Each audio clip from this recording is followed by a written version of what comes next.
Through a 3-year stretch between 1979 and 1982, William Wickline, also known as the Butcher, committed 3 violent murders in West Virginia and Ohio. Their bodies were never found. William Dean Wickline Jr. was born on March 15, 1952, in Reynoldsburg, Ohio, as the youngest son of William Dean Wickline Sr. and Irma Wickline. In his youth, he was regarded as a good student and potentially an outstanding athlete. Although he was a member of the school's wrestling team, he never lived up to his athletic promise, and he did not earn good grades in his classes. School officials recall him as having loving, even doting parents. There was some suspicion during his school years he might have been involved with drugs, but he was never charged. The worst offense he was caught in during this time was egging his principal's car. A friend who had known him during his youth explained that he did not become a criminal straight out of high school. He was more like a flower child, she said. He had maybe 2 pairs of jeans and some t-shirts, and his hair down to the middle of his back. He was anything but a charmer. His first run-in with the law came in 1971, at the age of 19, followed by 9 more arrests between then and 1984. During his incarcerations, he spent a lot of time studying psychology, and he became more integrated into the prison system. Police told reporters, "What makes him so dangerous is that he's so smart."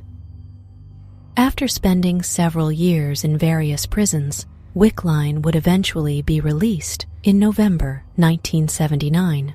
During this period, he would display increasingly violent tendencies and, according to his friend, participated in animal sacrifices. His first confirmed murder took place on November 11, 1979, killing a 34-year-old alleged drug dealer and Vietnam vet, Charles Morgan Marsh. He was found by his girlfriend, decapitated on his bed. Marsh was handcuffed and bound, strangled with a cord, and then beheaded. His girlfriend fled to a nearby bar, screaming for help from astonished patrons. Detectives at the time theorized he might have been unconscious, but still breathing when his head was cut off. His head had been placed on a dresser or nightstand.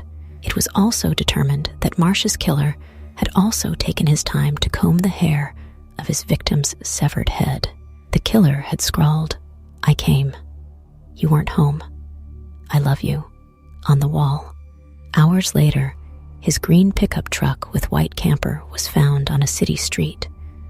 Medical examiners determined that Charles's head was severed with 1, or the most 2 cuts, indicating that this was a skilled butcher. West Virginia police investigated the case extensively for 5 years without being able to identify a suspect. William would continue his murders. On August 14, 1982, he and his girlfriend, Teresa Kemp, went to Columbus, Ohio, to settle a $6,000 drug debt with Christopher and Peggy Lurch, a couple from Blendon Township who were involved in the drug trafficking business. During their visit, an argument ensued.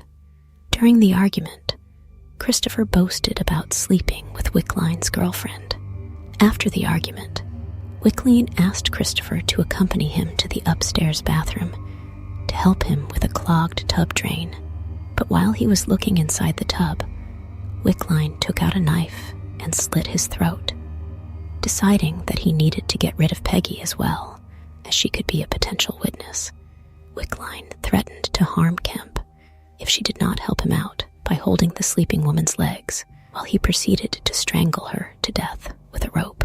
According to the girlfriend's testimony, both bodies were decapitated and dismembered in the bathtub. Body parts were placed in plastic trash bags and then dumped in trash dumpsters around Franklin County. As a sort of souvenir, Wickline kept Peggy's wedding ring. The Lurch's remains have never been located. His killings would soon come to an end while serving a 1.5-year sentence for burglary. His former girlfriend, Teresa Kemp, confessed to police about the Marsh murder. On December 6, 1984, Wickline Jr. was charged with the 1979 slaying of Charles Marsh. On August 7, 1985, a 3-judge panel found Wickline Jr. guilty of 2 counts of aggravated murder of Peggy and Chris Lurch. Wickline Jr. was sentenced by a 3-judge panel on September 20th, 1985. He was given a life term for Chris's murder. Wickline Jr. was given the death sentence for the murder of Peggy Lurch. On March 30th, 2004, William Dean Wickline Jr. was executed by lethal injection. He was pronounced dead at 10:11 a.m. at the Southern Ohio Correctional Facility.